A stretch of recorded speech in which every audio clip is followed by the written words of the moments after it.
Орой мэнд хөргөө үзэгчтэй ладлизээс бэлтгэн хүргэдэг тэнгэрийн цаг мэдээллийн хөтөлбөрийн 7 хоногийн тайм мэдээ үзэгч танд хүрэхэд бэлэн болсон байна. Анхаарлаа хандуулъя. Мэдээ эхэлж байна. За Дархан аймаг дахь анхан шатны шүүх иргэдэд үйлчлэх төвөөхийн нээлтийг аль биесээр хийлээ. За шүүхийн үйлчлэгээний шинэ стандартыг хэвшүүлсэн энэхүү төвийг шүүх ба олон нийтийн харилцааг бэхжүүлэх, ил дод нээлттэй байдлыг хангах, иргэдийн санаа бодлыг судлах, цаашлаад шүүхэд итгэх иргэдийн итгэлийг дээшлүүлж, шүүхэд мэдүүлэх эрхийг хангах зорилготойгоор тохиолсон байна. За шүүхийн ерөнхий зөвлөлөөс энэ оныг шүүхийн үйлчлэгээний соёлыг дээшлүүлэх шинэ стандарт бий болгох зорилт дэвшүүлсэн. Энэ хүрээнд шүүхийн байр, ажлын зохион байгуулалт, харилцаа хандлагын цогц өөрчлөлтийг бий болгож хэрэгжүүлэх, үйлчлэгийг сайжруулах, шилдэг төсөл шалгаруулах уралдаан зарласан. Тэгвэл энэхүү уралдаанд Дархан аймаг дахь анхан шатны шүүхийн хамт олон оролцсон шалгарч, орон нутагтаа өнөөдөр үйлчлэгээний байгууллагын стандартад нийцсэн 5 тухтай орчин шүүхийн үйлчлэгийг хуулийн хугацаанд чирэгдэлгүй түргэн шуурхай авах, за мөн шүүхэд итгэх иргэдийн итгэлийг дээшлүүл, шүүхэд мэдүүлэх эрхийг хангах зорилготой иргэдэд үйлчлэх төвөө нээлээ. Шүүхээр үйлчлүүлж байгаа иргэд аж ахуйн нэгж байгууллага өөрсдийнхөө гаргаж байгаа өргөдөл гомдол хүсэлтэд гарахтаа өөртөө үйлчлэх боломж бүрдсэн. Энэ нь одоо иргэдэд тусгай өөрсдөө суугаад нэхэмжил загвараа хараад бичих тийм боломж нь бүрдсэн. За мэдээлэл авалгааны ажилтан өмнө нь бол шилийн наан цаанаас иргэд бол босоо байдлаар манай ажилтнаас суугаа байдлаар харьцдаг байсан бол эрх тэгш байдлыг нь шүүхэд мэдүүлэх эрхийг нь хангах үүднээс тусад нь өөрөө гаргаж өгөн ширээний наан цаанаас одоо ажлын харилцаа үүсгэж ингээд гомдол хүсэлтийг хүлээж авч байгаа. Дээрээс нь мөн киоск гэдэг цахим мэдээллийн самрыг байрлуулсан байгаа. Эндээс бол одоо шүүхийн үйлчлэлийн талаар бүхэл одоо мэдээллийг авах боломж нь иргэдэд бүрдсэн байгаа. За мөн Дархан аймаг дахь анхан шатны шүүх иргэдэд үйлчлэх төвтэй болсны хажуугаар шүүх хуралдааны танхимыг нэгээр нэмж, за танхимуудыг зөвлөлдөг тасалгаатай болгосон байна. За мөн өмгөөлөгчд хэрэгтэй танилцах өрөөг шинээр бий болгосон байна. Дархан аймаг тусам дундын шүүх өөрийн байрыг тохижуулаад иргэдэд үйлчлэгээний төвийг бол шинээр байгуулсан юм байна. За энэ нээлтэнд олж байгаа баяртай байна. За энэ үйлчлэгээний төвийг оруулснаар бол шүүхэд бол ирж байгаа үйлчлүүлэгч нар бол 5 тухтай байхаас гадна шууд үүдээ олж ирэнгүүт тийм нэг дулаан уур амьсгал мэдээж нэг ажтайхан болсон байна. Энэ бол үйлчлүүлэгч нар маш чухал. Та хүмүүс бол энэ жоохон шүүгэж байгаа айдаг шүү дээ. Тэгэхэд яг хэрэглэгчтэй бол хүрсэн байна гэдэг нь харагдаж байна. Тэрнээс гадна анхан шатны шүүх маань засвараа хийхдээ манад өмгөөлөгчдийн өрөө гаргаж өгч байгаа. За энэ өрөө нь ямар учиртай вэ гэхээр хэрэг танилцсан үйлчлүүлэгчнэртэй уулзна.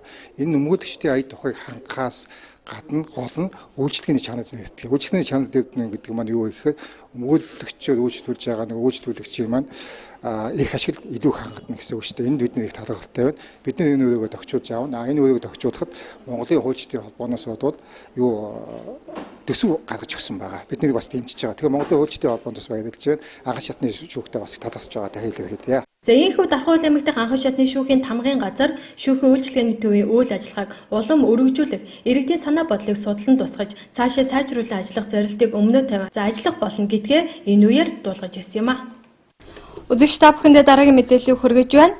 За Дархан хотоос Эрдэнэт рүү чиглэсэн төв зам дагуу болон Харааголын гүүрийн хажуугаар хуйшрын гэрүүд байрлаад цөөнгө утсан. За гэтэл эдгээр хуйшрын гэрүүд одоо хүртэл зөвшөөрөлгүй ажилласаар байна гэдгийг холбогдох албаны хүн мэдэгдлээ.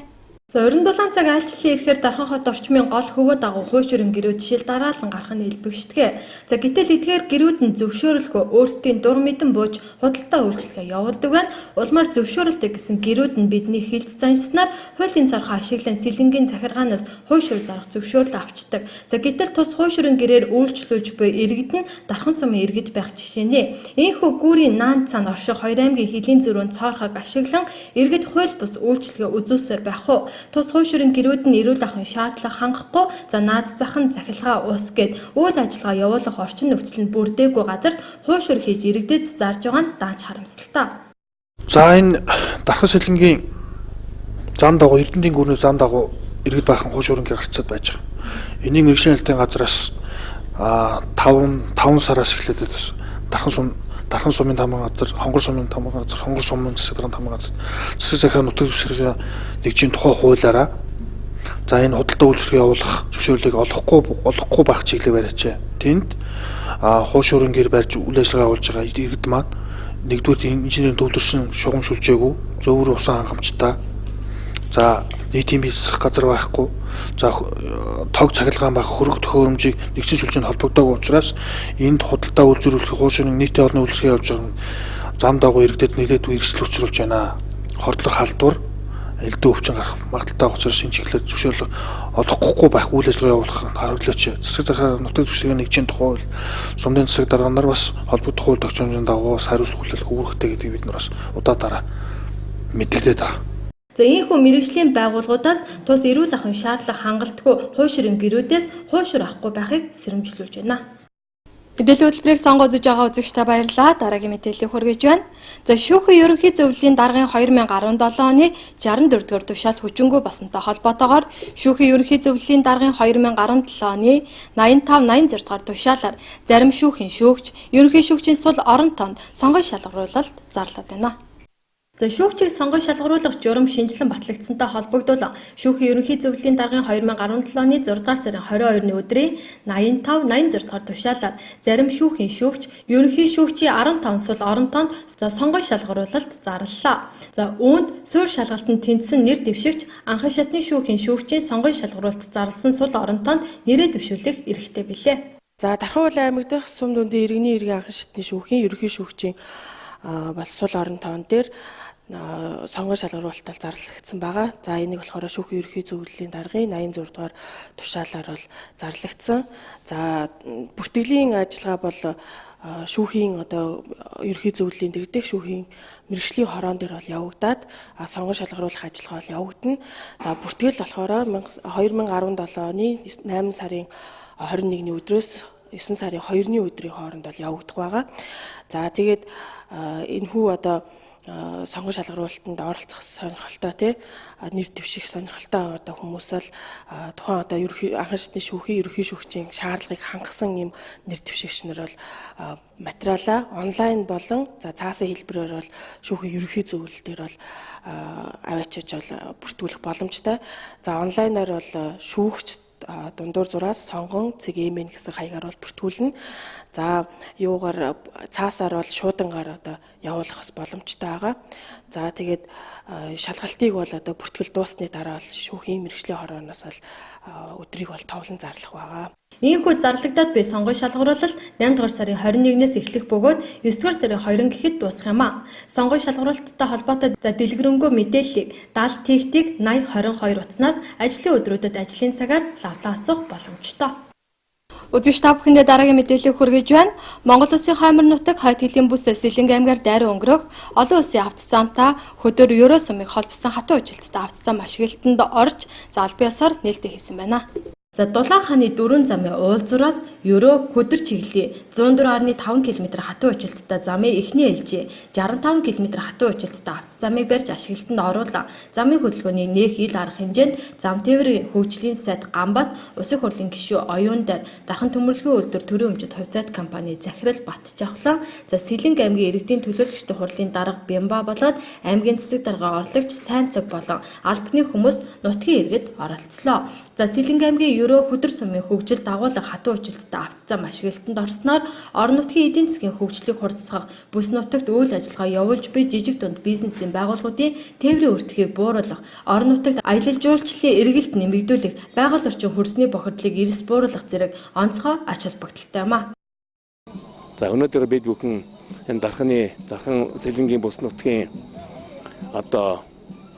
үйлдвэрийн зохицуулбар байгуулах төслийн хүрээнд хэрэгжиж байгаа. Энэ төслийн хүрээнд Дулаан хааны уулзуураас хөдөр сум хүртэлх 95 км хатуучлалтай авто замын эхний ээлжийг бид өнөөдөр хүлээж авлаа. За энэ зам ашиглалтанд орсноор энэ бүс нутгийн нийгмийн эдийн засагт бол онцгой ач холбогдолтой ийм зам болно.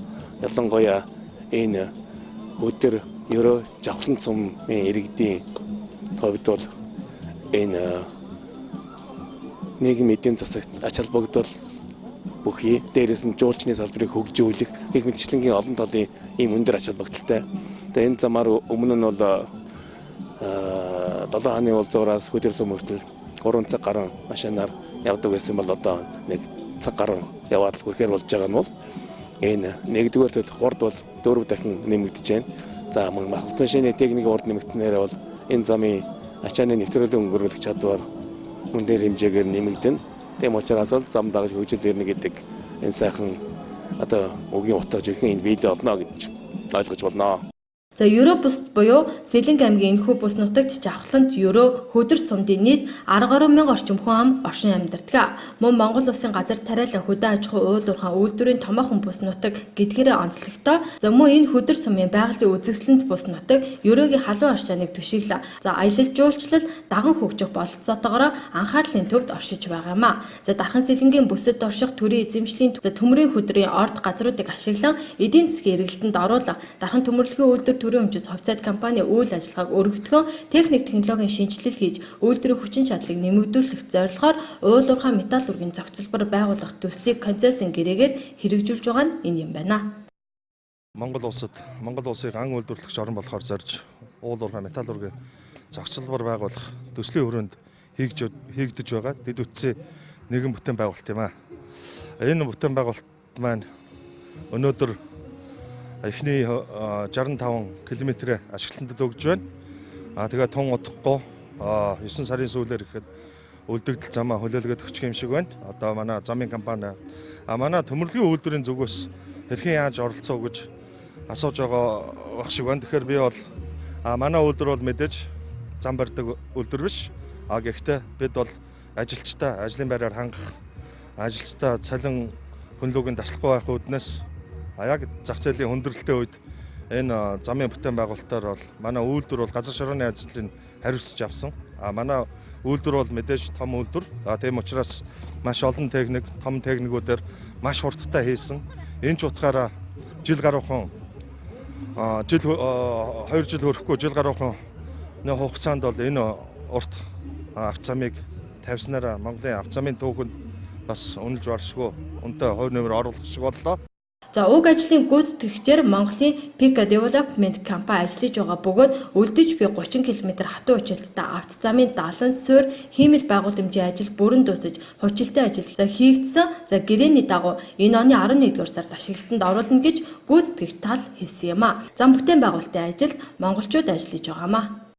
Ерөнхий гүйцэтгэгчээр ажиллаж байгаа Pika Development компани ерөнхий инженер Бацхан. За манай компани Сэлэнг аймгийн Дулаан хааны дөрвөн замаас Сэлэнг аймгийн Евро хөдөр сумын чиглэлийн 104.4 км зам ерөнхий гүйцэтгэгчээр ажиллаж байгаа.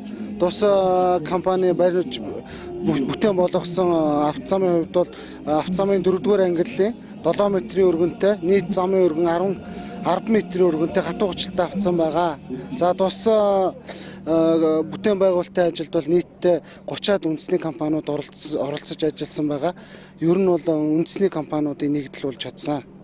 За ийхүү тус чиглэлийн хатуу училттай автозам ашиглалтанд орсноор уул уурхай металл үргийн төсөлд дэмжлэг үзүүлэхээс гадна Сэлэнг аймаг түүний дотроо Евро хөдөр сумын ард иргэд аюулгүй төрийн шурхаа зарчих боломж бүрдэж байгаа юм а. За түүнчлэн энэ бус нутгийг зарих гадаад дотоодын жуулчдын тоо нэмэгдэж ард иргэдийн амьдрал ахуй цаашлаад орон нутаг болон бус нутгийн нийгэм эдийн засгийн хөгжилд чухал ач холбогдолтой болж байна.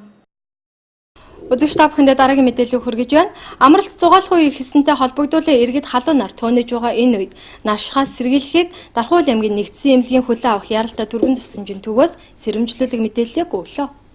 Ойрын өдрүүдэд хит олон бөвчм өдрүүд үргэлжлэх төлөвтэй байна. Иймээс манай мэдээний баг бүрэлдэхүүн Дархуул аймгийн нэгдсэн эмнэлгийн хүлээн авах яралтай түргэн тусламжийн төвийг зорж ойрын өдрүүдэд ямар осол гэмтэл болоод өвчлөл их байгаа талаар за тус төвийн засгийн эрхлэгч Овд Эмчээс тодрууллаа. Энэ өнгөрсөн 7 хоногт бол манай энэ тасгаар нийт 260 хүн үйлчлүүлсэн байна.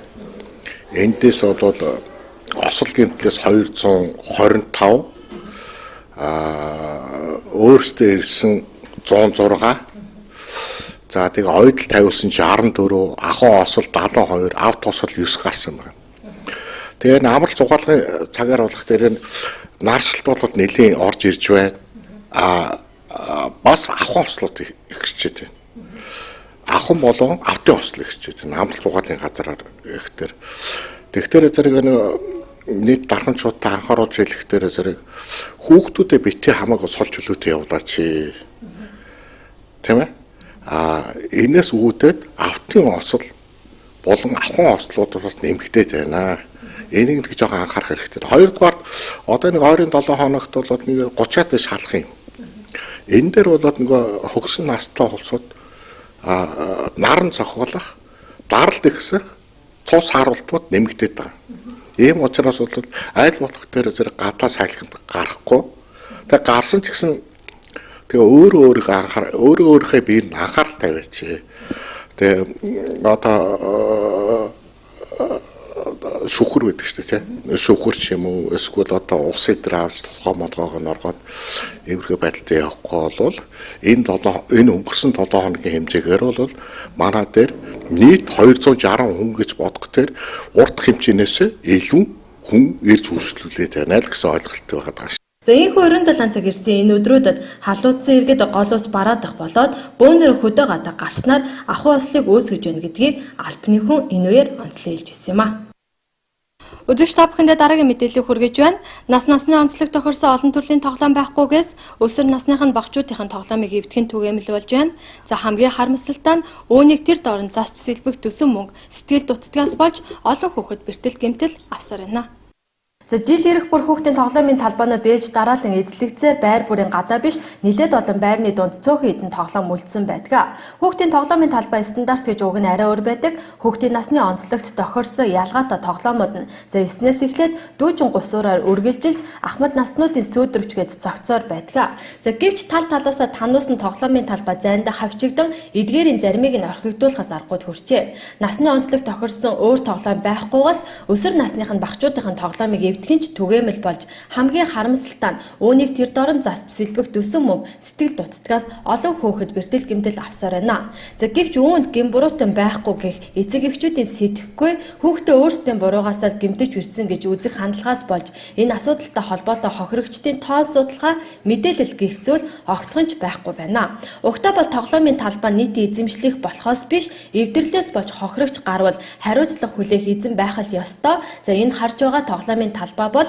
хэдэ хорооллын 2-ын б байранд байрлах тоглоомын талбай эвдэрлийг мэдээлж байна. За Америкт архиусан үедээ машин жолоодсон хүний амь насанд халдахыг завдсан гэж буруутгадаг шиг тоглоомдо тордол цэсэр хийгээгүүрээ сууз өмчлөгчдийн холбоо аюул дагуулсан тоглоомын орчныг урт хугацаагаар нь байлгасаар байгаа төрийн хяналтыг хэрэгжүүлэгч эрх мэдэлтнийг орчин суугчдын зүгээс гомдол гарган за хариуцагчаар татах жишиг тогтоож болмороо. За урагдсан хувцас шалбарсан шархыг тоохгүй хариуцлагын талаар ойшоохгүй байсаар эцэстээ заавал ямар нэг том асуудал үүсч үүнийхэн дараа ухаан орсон мэт бүгдээр за шуугиж бай шийдэх ёстой юм уу? За бүү мэд хүүхэд бол хүүхэд тэдэнд бидэнд байгаа шиг болгоомжлол муу санаа байхгүй. За тэд гусах гэж бүү гусуурынхан ёроол цөмөрснийг анзаарахгүй авирах шатанд нь ёрдоосон хадаас байна гэж төсөөлөхгүй.